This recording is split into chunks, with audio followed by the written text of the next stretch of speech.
And welcome back to Ozarks Live. We're lucky enough to be introducing you to our new daybreak meteorologist, TJ Springer.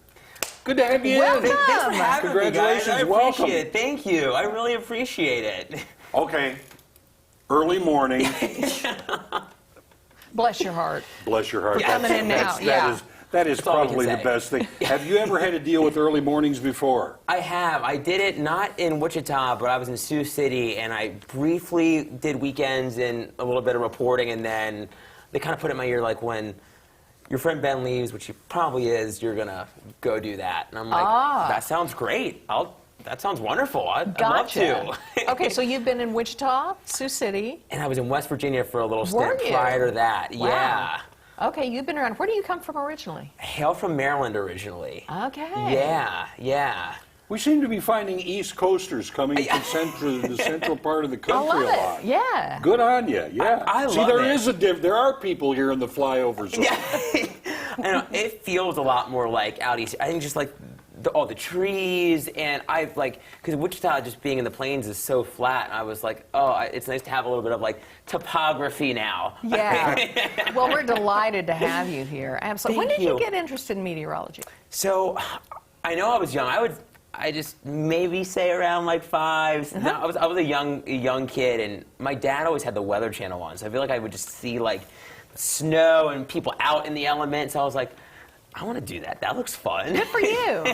Absolutely. What have you found your greatest challenge? I mean, you're moving into a little bit different thing where it comes to topography, to weather systems, things like that. Where are you finding your different challenges here?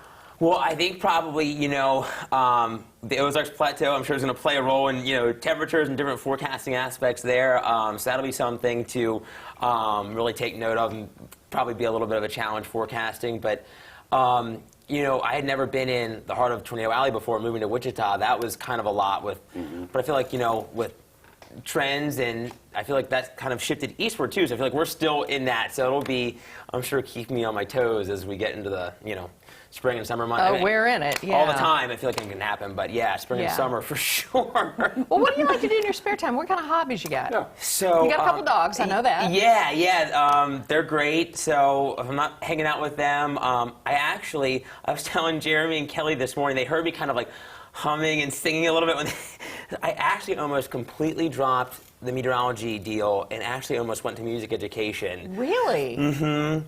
So we're going to start hearing trios going I on think in the so. morning. I was there thinking, I was like, oh my God, what have I done? I think I'm going to be pulled on. That's amazing. Good for you. Now, do you play an instrument also, or? I don't. I would love to learn, the piano or pick up the guitar, but Never too I was late. always. I know I probably should give it a go, but loved voice in college and ended up getting a minor just for the heck of it, just to kind of have that. Very good. Get me involved in the music department a little bit more. Well, you'll have some of your afternoons free. Now, I mean, I know the reality of that. When you're done, everybody goes, "Ooh, I wish I could have all afternoon." Well, get up at 1:30 in the morning, and you probably can. So it's kind of a tough. It's kind of a tough, period of the day, night. You don't know where you are most of the time. Yeah. But I think it's a pretty cool time as well. I love it. Yeah, I mean, that was the one thing, because you could go out and do some things if you wanted to. Or I joined a couple of local theater groups when I was in Sioux City, so maybe get involved in something like that here would be amazing. Oh, yeah. Very good, but we're glad you have a lot of energy and you don't mind getting up really, really early, doing the morning, and then coming in here. Do you ever cook at all? I do. I feel like, I feel like it's like the classic spices or seasonings. I feel like I'm always like starting with garlic powder, salt, onion powder, just, there you go. Just the easy things, and just kind of going from there. That's what I wanted to hear. We'll have to have Yes. you on to cook with us and stuff on Ozarks Live. We would just love that. Wouldn't that be fun? That'd be amazing. I would love that. That'd We be could do spectacular. weather forecast food. This is cool. You know, Ooh, I if like we've that. got, you bring us a recipe from home. If it's going to be cold, we'll do something nice and like a warm. If chili- it's nice going to be chili hot, soup we'll or do something something. nice and cold. Wouldn't that be That fun? would be amazing. I would love that. All That'd be right. great. Look forward to seeing you on Daybreaks. TJ Springer, welcome to the family. Thank you. I'm so glad to be a part of the family. Love it, love it. Only fun from here. All right, up next, the lovely Kim Lorenzen is going to join us for Wine Wednesday. Told you it was fun. I'll You be don't part want of to that. miss this. We'll be right back.